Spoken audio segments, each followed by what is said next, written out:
नमस्कार दोस्तों, कैसे हो आप सब। इस वीडियो में हम चर्चा करेंगे राष्ट्रीय महिला आयोग से संबंधित वस्तुनिष्ठ प्रश्नों की परीक्षा धाम पब्लिकेशन की पुस्तक से, जो आपके लिए एमपीपीएससी प्रीलिम्स एग्ज़ाम की यूनिट 10 में सहायक सिद्ध होने के साथ साथ उन सभी एग्ज़ाम्स में समान रूप से उपयोगी साबित होंगे जिनमें भी राष्ट्रीय एवं मध्य प्रदेश राज्य महिला आयोग से संबंधित वस्तुनिष्ठ प्रश्नों को पूछा जाता है। तो चलिए शुरुआत करते हैं प्रश्न क्रमांक 1 से। राष्ट्रीय महिला आयोग का गठन किस वर्ष किया गया। दोस्तों, थ्योरी सेक्शन में हमने पढ़ा था कि राष्ट्रीय महिला आयोग का गठन 31 जनवरी 1992 को किया गया। ऑप्शन नंबर सी, 31 जनवरी 1992 को राष्ट्रीय महिला आयोग का गठन किया गया। 31 जनवरी 1992। ध्यान रखिए दोस्तों, राष्ट्रीय महिला आयोग का गठन 31 जनवरी 1992 को किया गया। प्रश्न क्रमांक 2, राष्ट्रीय महिला आयोग एक है। तो दोस्तों, जब इस प्रकार से प्रश्न आए तब आपसे संबंधित आयोग की प्रकृति के बारे में पूछा जाता है कि राष्ट्रीय महिला आयोग किस प्रकृति की संस्था है या आयोग है। तो दोस्तों, हम सभी जानते हैं कि राष्ट्रीय महिला आयोग का गठन एक अधिनियम के माध्यम से हुआ था, इसलिए यह एक सांविधिक संस्था है, क्योंकि इसका उल्लेख संविधान में तो है नहीं। तो पहला विकल्प गलत रहता है। राष्ट्रीय महिला आयोग एक सांविधिक संस्था है, साथ ही साथ दोस्तों राष्ट्रीय महिला आयोग एक स्वतंत्र संस्था भी है, इसलिए तीसरा विकल्प भी सही है। तो दोस्तों, इस प्रकार से ऑप्शन नंबर सी 2 एवं 4 प्रश्न क्रमांक 2 का सही जवाब है। प्रश्न क्रमांक 3, राष्ट्रीय महिला आयोग का गठन किस अधिनियम के तहत किया गया। तो दोस्तों, राष्ट्रीय महिला आयोग का गठन राष्ट्रीय महिला आयोग अधिनियम 1990 के तहत किया गया। आपको याद रखना है, राष्ट्रीय महिला आयोग अधिनियम वर्ष 1990 में आया। ऑप्शन नंबर ए प्रश्न क्रमांक 3 का सही जवाब है, राष्ट्रीय महिला आयोग अधिनियम 1990। प्रश्न क्रमांक 4, राष्ट्रीय महिला आयोग की प्रथम अध्यक्ष कौन है। दोस्तों, यहाँ पर आपसे राष्ट्रीय महिला आयोग की प्रथम अध्यक्ष के बारे में पूछा जा रहा है। तो दोस्तों, वे हैं जयंती पटनायक। ऑप्शन नंबर सी जयंती पटनायक राष्ट्रीय महिला आयोग की प्रथम अध्यक्ष हैं। प्रश्न क्रमांक 5, राष्ट्रीय महिला आयोग की वर्तमान अध्यक्ष कौन है। तो दोस्तों, राष्ट्रीय महिला आयोग की वर्तमान अध्यक्ष रेखा शर्मा है। दोस्तों, जब भी आप वर्तमान अध्यक्ष या किसी भी व्यक्ति से संबंधित प्रश्नों को सॉल्व करें, तब आप ध्यान रखें, आपको जिस समय आपका एग्ज़ाम है या जिस समय आप संबंधित प्रश्न को पढ़ रहे हैं, उस समय के अध्यक्ष के बारे में आपको जानकारी होनी चाहिए। इसलिए वर्तमान अध्यक्ष, उपाध्यक्ष, सदस्य, सभापति, इन सभी के संबंध में आपके लिए लगातार अपडेट होते रहने की आवश्यकता है। तो अपने आप को निरंतर अपडेट रखें। फिलहाल दोस्तों, राष्ट्रीय महिला आयोग के वर्तमान अध्यक्ष रेखा शर्मा है। Option number B Rekha Sharma प्रश्न क्रमांक 5 का सही जवाब है। प्रश्न क्रमांक 6, दोस्तों, इनमें से कौन लगातार राष्ट्रीय महिला आयोग की 2 बार अध्यक्ष बनी है। तो दोस्तों, हम सभी जानते हैं गिरिजा व्यास लगातार 2 बार राष्ट्रीय महिला आयोग की अध्यक्ष बनी है। प्रश्न क्रमांक 7, राष्ट्रीय महिला दिवस किसके जन्म दिवस पर मनाया जाता है। दोस्तों आपको ध्यान रखना है, राष्ट्रीय महिला दिवस सरोजनी नायडू के जन्म दिवस पर मनाया जाता है। Option number D, Sarojini Naidu, राष्ट्रीय महिला दिवस इनके जन्मदिन पर मनाया जाता है, आपको ध्यान रखना है। Option number D, Sarojini Naidu, प्रश्न क्रमांक 7 का सही जवाब है। प्रश्न क्रमांक 8, राष्ट्रीय महिला आयोग में कुल सदस्य संख्या कितनी है? तो दोस्तों राष्ट्रीय महिला आयोग में एक अध्यक्ष होते हैं, 5 सदस्य एवं एक सचिव शामिल होते हैं। इस प्रकार से ऑप्शन नंबर ए, एक अध्यक्ष, 5 सदस्य और एक सचिव प्रश्न क्रमांक 8 का सही जवाब है। प्रश्न क्रमांक 9, राष्ट्रीय महिला आयोग में अनुसूचित जाति एवं अनुसूचित जनजाति के कितने सदस्यों का प्रावधान किया गया है? तो दोस्तों राष्ट्रीय महिला आयोग में 2 सदस्य या 2 मेंबर एससी एवं एसटी कैटेगरी से होने चाहिए। ऑप्शन नंबर बी, प्रश्न क्रमांक 9 का सही जवाब है। प्रश्न क्रमांक 10, वर्तमान में रेखा शर्मा राष्ट्रीय महिला आयोग की कौन से क्रम की अध्यक्ष हैं? आपको बताना है कि वर्तमान में जो महिला आयोग की अध्यक्ष हैं रेखा शर्मा, वह किस क्रम की अध्यक्ष हैं? तो दोस्तों इनका क्रम 9वां है। रेखा शर्मा राष्ट्रीय महिला आयोग की 9वें क्रम की अध्यक्ष हैं। प्रश्न क्रमांक 11, राष्ट्रीय महिला आयोग के अध्यक्ष एवं सदस्यों का कार्यकाल कितना होता है? तो दोस्तों हम सभी जानते हैं 3 वर्ष या 65 वर्ष की आयु, इनमें से जो भी पहले हो तब तक राष्ट्रीय महिला आयोग के अध्यक्ष एवं सदस्यों का कार्यकाल होता है। ऑप्शन नंबर सी, प्रश्न क्रमांक 11 का सही जवाब है। 3 वर्ष या 65 वर्ष राष्ट्रीय महिला आयोग के अध्यक्ष व सदस्यों का कार्यकाल होता है।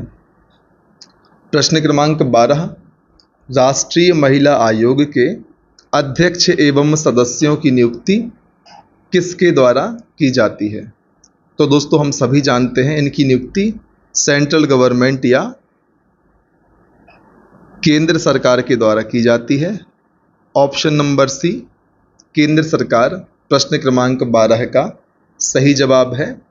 राष्ट्रीय महिला आयोग के अध्यक्ष एवं सदस्यों की नियुक्ति केंद्र सरकार के द्वारा की जाती है। प्रश्न क्रमांक 13, राष्ट्रीय महिला आयोग के अध्यक्ष एवं सदस्यों की इनमें से क्या योग्यता होनी चाहिए? दोस्तों प्रश्न क्रमांक 13 में आपसे पूछा गया है कि जिस भी व्यक्ति को अध्यक्ष व सदस्य के रूप में राष्ट्रीय महिला आयोग में नियुक्त किया जाता है तो उस संबंधित पद को धारण करने के लिए संबंधित व्यक्ति में कौन कौन सी योग्यताएं होनी चाहिए? तो यहाँ पर कथन 1 है, महिलाओं के स्वैच्छिक संस्थान प्रशासन आर्थिक विकास का अनुभव हो। दोस्तों यह सही है। स्वास्थ्य, शिक्षा और समाज कल्याण का अनुभव हो, यह कथन भी सही है। महिलाओं के लिए उद्यमिता प्रबंधन आवश्यक है। दोस्तों यह कथन भी सही है। इस प्रकार से प्रश्न क्रमांक 13 का उत्तर ऑप्शन नंबर डी सभी सत्य हैं, सही है। प्रश्न क्रमांक 14, राष्ट्रीय महिला आयोग के अध्यक्ष एवं सदस्यों को पद से निष्कासित करने का प्रावधान इनमें से क्या है? दोस्तों आपको उस आधार को बताना है जिस आधार पर राष्ट्रीय महिला आयोग के अध्यक्ष एवं सदस्यों को उनके पद से निष्कासित किया जा सकता है। तो दोस्तों यहाँ पर दिया हुआ है दिवालिया हो, पद का दुरुपयोग करने पर, कार्य करने में असमर्थता पर, मानसिक रूप से अस्वस्थ होने पर। दोस्तों यह चारों आधार ऐसे आधार हैं जिनके आधार पर हम राष्ट्रीय महिला आयोग के अध्यक्ष एवं सदस्यों को उनके पद से निष्कासित कर सकते हैं। ऑप्शन नंबर डी उपरोक्त सभी प्रश्न क्रमांक 14 का सही जवाब है। दोस्तों अब हम चर्चा करेंगे प्रश्न क्रमांक 15 की। दोस्तों ऐसी प्रथाओं का त्याग जो स्त्रियों के सम्मान के विरुद्ध हों संविधान में कहाँ लिखा गया है?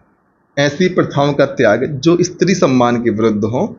दोस्तों, संविधान में इस प्रकार से कहाँ लिखा गया है हम सभी जानते हैं।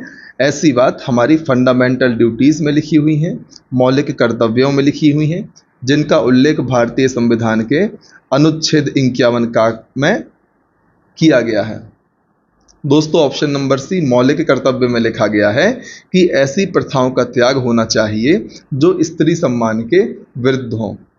ऑप्शन नंबर सी मौलिक कर्तव्य प्रश्न क्रमांक 15 का सही जवाब है। प्रश्न क्रमांक 16, किस अनुच्छेद में प्रसूति सहायता के लिए उपबंध की बात कही गई है? तो दोस्तों, प्रसूति सहायता के लिए हमारे भारतीय संविधान के भाग 4 में डीपीएसपी में अर्थात directive principle of state policy, राज्य के नीति निर्देशक सिद्धांतों के अनुच्छेद 42 में प्रसूति सहायता के लिए उपबंध की बात करी गई है। इस प्रकार से प्रश्न क्रमांक 16 का आंसर ऑप्शन नंबर सी अनुच्छेद 42 सही है। प्रश्न क्रमांक 17, 3 तलाक कानून किस अनुच्छेद से प्रेरित है? आपको बताना है 3 तलाक कानून का संबंध है अनुच्छेद 44 से। दोस्तों, भारतीय संविधान के भाग 4 में जो कि डीपीएसपी से संबंधित है, समान सिविल संहिता की बात करने वाला अनुच्छेद है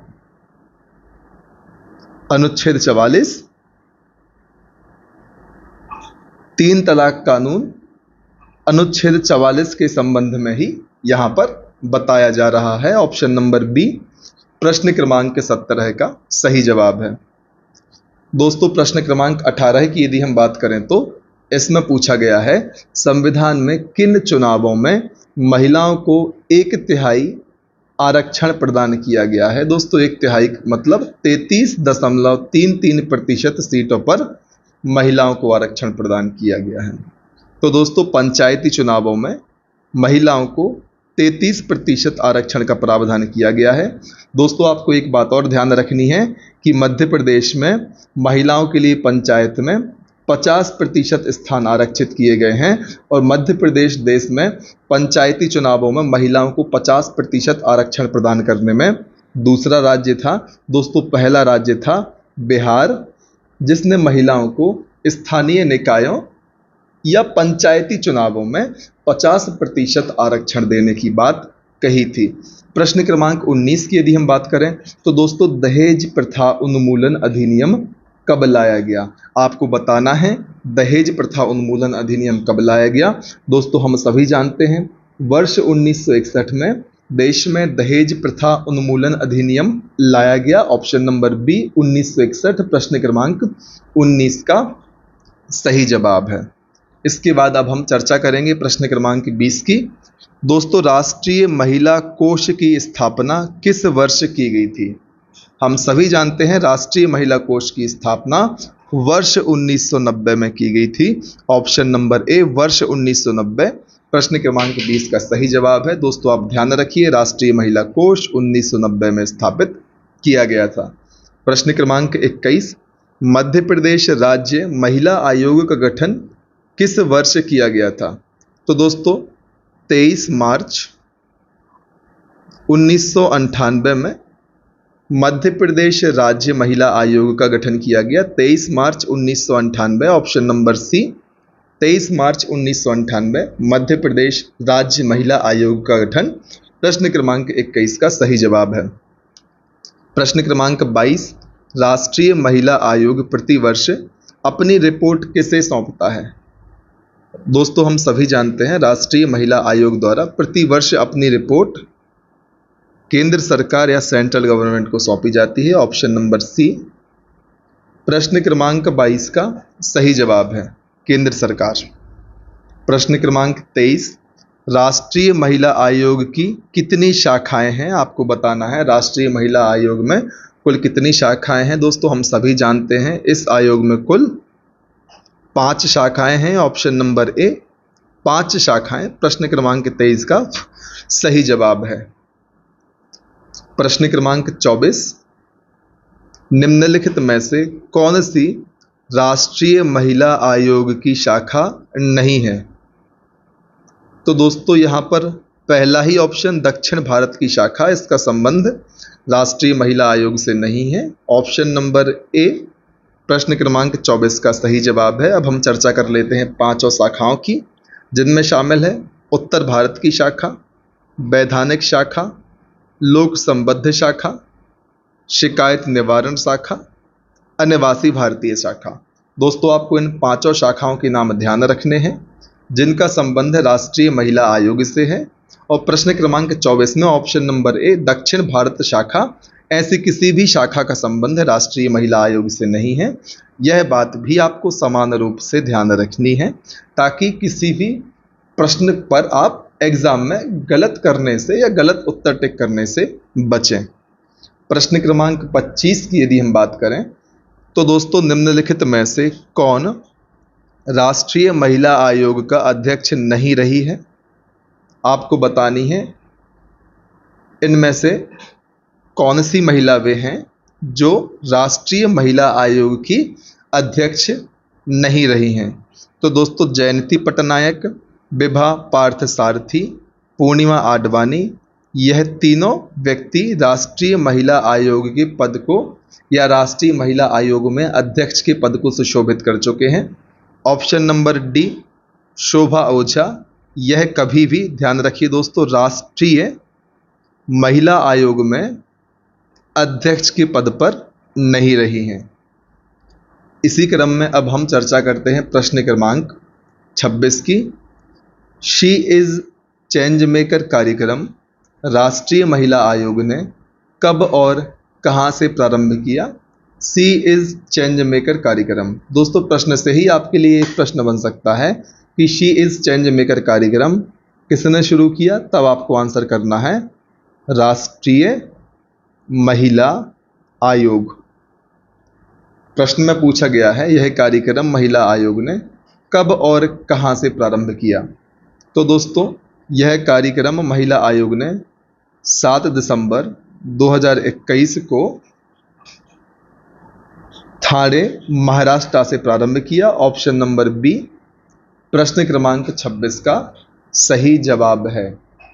प्रश्न क्रमांक 27 महिला घरेलू हिंसा संरक्षण अधिनियम कब लाया गया, या फिर घरेलू हिंसा महिला संरक्षण अधिनियम कब लाया गया? तो दोस्तों यह अधिनियम वर्ष 2005 में लाया गया। ध्यान रखिए दोस्तों घरेलू हिंसा संरक्षण अधिनियम जो कि महिलाओं के लिए समर्पित अधिनियम है, महिलाओं एवं बच्चों के लिए, यह 2005 में लाया गया।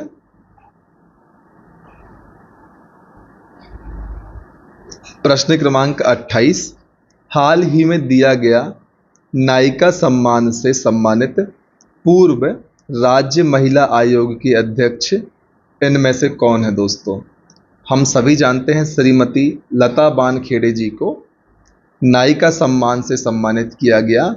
यह पूर्व राज्य महिला आयोग की अध्यक्ष के पद पर रही है। प्रश्न क्रमांक 29 राष्ट्रीय महिला आयोग का मुख्यालय किस नाम से जाना जाता है? तो दोस्तों राष्ट्रीय महिला आयोग के मुख्यालय को निर्भया भवन के नाम से जाना जाता है। ऑप्शन नंबर ए निर्भया भवन राष्ट्रीय महिला आयोग का मुख्यालय। प्रश्न क्रमांक 30 राष्ट्रीय महिला आयोग द्वारा प्रकाशित पत्रिका का नाम क्या है? दोस्तों तो हम सभी जानते हैं राष्ट्रीय महिला आयोग द्वारा मीरा दीदी से पूछो एवं राष्ट्र महिला, यह दोनों पत्रिकाएं ही राष्ट्रीय महिला आयोग द्वारा प्रकाशित की जाती हैं। ऑप्शन नंबर सी ए और बी दोनों प्रश्न क्रमांक 30 का सही जवाब है। दोस्तों अब हम चर्चा करेंगे प्रश्न क्रमांक 31 की, जो कि है मध्य प्रदेश राज्य महिला आयोग से संबंधित कथन पर विचार करिए। दोस्तों यहाँ पर 3 कथन दिए हुए हैं, आपको इन तीनों कथन में से सही कथन का चयन करना है। हो सकता है तीनों कथन सही हो सकता है कोई 2 कथन सही हो। चलिए शुरुआत करते हैं कथन 1 से। दोस्तों आयोग का गठन वर्ष 1998 में किया गया। यहाँ पर मध्य प्रदेश राज्य महिला आयोग के गठन की बात करी जा रही है, जो कि बिल्कुल सही है। अभी हमने चर्चा करी थी 31 मार्च 1998 को मध्य प्रदेश राज्य महिला आयोग का गठन किया गया था दोस्तों। इसके बाद दूसरा स्टेटमेंट है, अध्यक्ष का कार्यकाल 3 वर्ष होता है। तो दोस्तों यह स्टेटमेंट भी बिल्कुल सही है। इसकी संरचना में एक अध्यक्ष और 2 सदस्य शामिल होते हैं। दोस्तों यह कथन गलत है, इसलिए ऑप्शन नंबर ए 1 और 2 प्रश्न क्रमांक 31 का सही जवाब है। प्रश्न क्रमांक 32, मध्य प्रदेश राज्य महिला आयोग की प्रथम महिला अध्यक्ष कौन है? तो दोस्तों हम सभी जानते हैं श्रीमती हेमवंत पोर्ते मध्य प्रदेश राज्य महिला आयोग की प्रथम महिला अध्यक्ष हैं। Option number A Shrimati Hemwant Porte प्रश्न क्रमांक 32 का सही जवाब है। प्रश्न क्रमांक 33, महिला एवं बाल विकास मंत्रालय का गठन कब किया गया? दोस्तों आपको बताना है महिला एवं बाल विकास मंत्रालय का गठन कब किया गया था। तो ध्यान रखिए दोस्तों, महिला एवं बाल विकास मंत्रालय का गठन 30 जनवरी वर्ष 2006 को किया गया था। ऑप्शन नंबर ए 30 जनवरी वर्ष 2006 महिला एवं बाल विकास मंत्रालय का गठन। ऑप्शन नंबर ए प्रश्न क्रमांक 33 का सही जवाब है। प्रश्न क्रमांक 34, संयुक्त राष्ट्र संघ ने किस वर्ष में अंतर्राष्ट्रीय महिला वर्ष घोषित किया था? आपको बताना है संयुक्त राष्ट्र ने किस वर्ष में अंतर्राष्ट्रीय महिला वर्ष घोषित किया था, या किस वर्ष को अंतर्राष्ट्रीय महिला वर्ष घोषित किया था। तो दोस्तों वर्ष 1975 को संयुक्त राष्ट्र संघ ने अंतर्राष्ट्रीय महिला वर्ष घोषित किया। ऑप्शन नंबर सी प्रश्न क्रमांक 34 का सही जवाब है। प्रश्न क्रमांक 35 की हम बात करते हैं, मध्य प्रदेश राज्य महिला आयोग के प्रतिवेदन से संबंधित कौन सा कथन असत्य है? तो दोस्तों आपको इन 4 विकल्पों में से असत्य कथन को छांटना है। इनमें से 3 कथन सत्य दिए हुए हैं, एकमात्र कथन जो कि गलत है उसकी आपको पहचान करनी है। तो चलिए शुरुआत करते हैं। दोस्तों मध्य प्रदेश राज्य महिला आयोग अपना वार्षिक प्रतिवेदन राज्य सरकार को सौंपता है। यह कथन बिल्कुल सही है दोस्तों। राज्य सरकार संसद के पटल पर इसे रखवाती है। दोस्तों यह गलत है, राज्य सरकार द्वारा विधानमंडल के समक्ष रखवाया जाता होगा। कथन सी या ऑप्शन सी, यदि रिपोर्ट में किसी सुझाव को सरकार नहीं मानती तो उसका कारण बताना आवश्यक है। दोस्तों ऑप्शन सी भी सही है, सभी कथन सत्य हैं। तो दोस्तों यहां पर ऑप्शन नंबर डी भी मुझे गलत लग रहा है, क्योंकि ऑप्शन नंबर बी गलत है। इस हिसाब से सभी कथन तो सत्य हो ही नहीं सकते। इस पुस्तक के हिसाब से प्रश्न क्रमांक 35 का आंसर ऑप्शन नंबर बी दिया हुआ है, तो बी तो दोस्तों गलत है ही साथ ऑप्शन नंबर डी भी गलत है, क्योंकि ऑप्शन नंबर डी में कहा गया है कि सभी कथन सत्य हैं। ऐसा संभव नहीं हो सकता, क्योंकि ऑप्शन नंबर ए एवं ऑप्शन नंबर सी ही सत्य कथन है, ऑप्शन नंबर बी गलत है। इस कारण से ऑप्शन नंबर डी के सत्य होने की संभावना समाप्त हो जाती है। इसलिए ऑप्शन नंबर बी एवं ऑप्शन नंबर डी दोनों कथन गलत हैं। अब हम चर्चा करेंगे प्रश्न क्रमांक 36 की। तो दोस्तों राज्य महिला आयोग की बैठक से संबंधित कौन सा कथन गलत है, आपको बताना है। एक बार फिर से आपको 4 विकल्प दिए हुए हैं दोस्तों। इन 4 विकल्पों में से 3 विकल्प सही हैं एवं 1 विकल्प गलत है। आपको उसी गलत विकल्प की पहचान करनी है। ऑप्शन नंबर ए, आयोग की प्रति वर्ष 2 बैठकें अवश्य होंगी। दोस्तों यह कथन तो बिल्कुल सही है, हम थ्योरी सेक्शन में इस बारे में विस्तार से चर्चा कर चुके हैं। 2 बैठकों के मध्य 6 माह से ज़्यादा का अंतराल नहीं होगा। दोस्तों यह कथन भी सही है। समय व स्थान आयोग के अध्यक्ष के द्वारा निर्धारित किया जाएगा। यह कथन भी सही है। आयोग की बैठक में राष्ट्रीय महिला आयोग की अध्यक्ष भी शामिल होंगी। दोस्तों ऐसा कोई प्रावधान नहीं किया गया है, इसलिए ऑप्शन नंबर डी प्रश्न क्रमांक 36 का सही जवाब है, जो कि इस प्रश्न में एकमात्र गलत विकल्प है। प्रश्न क्रमांक 37 कितने अधिवेशन में लगातार अनुपस्थित रहने पर राज्य महिला आयोग के सदस्यों को निष्कासित किया जा सकता है? तो दोस्तों यदि राज्य महिला आयोग का कोई सदस्य लगातार 3 बैठकों में अनुपस्थित रहता है तो उस सदस्य को निष्कासित किया जा सकता है। ऑप्शन नंबर ए 3 दिन या 3 बैठकें। दोस्तों यहां पर बैठकें कहना ज्यादा उचित होगा। जो भी सदस्य 3 बैठकों में लगातार अनुपस्थित होता है तो उस सदस्य को निष्कासित किया जा सकता है। दोस्तों यहां पर बैठक या अधिवेशन एक ही बात है, आप समझिए। ऑप्शन नंबर ए प्रश्न क्रमांक 37 का सही जवाब है। प्रश्न क्रमांक 38 राज्य महिला आयोग के अध्यक्ष की नियुक्ति कौन करता है?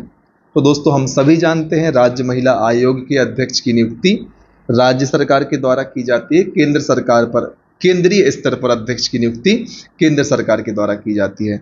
चूंकि यहाँ राज्य महिला आयोग के अध्यक्ष की बात की जा रही है, इसलिए ऑप्शन नंबर बी राज्य सरकार प्रश्न क्रमांक 38 का सही जवाब है। प्रश्न क्रमांक 39 मध्य प्रदेश की पहली महिला नीति कब लागू की गई? दोस्तों बहुत महत्वपूर्ण प्रश्न है आपके एग्जाम की दृष्टि से।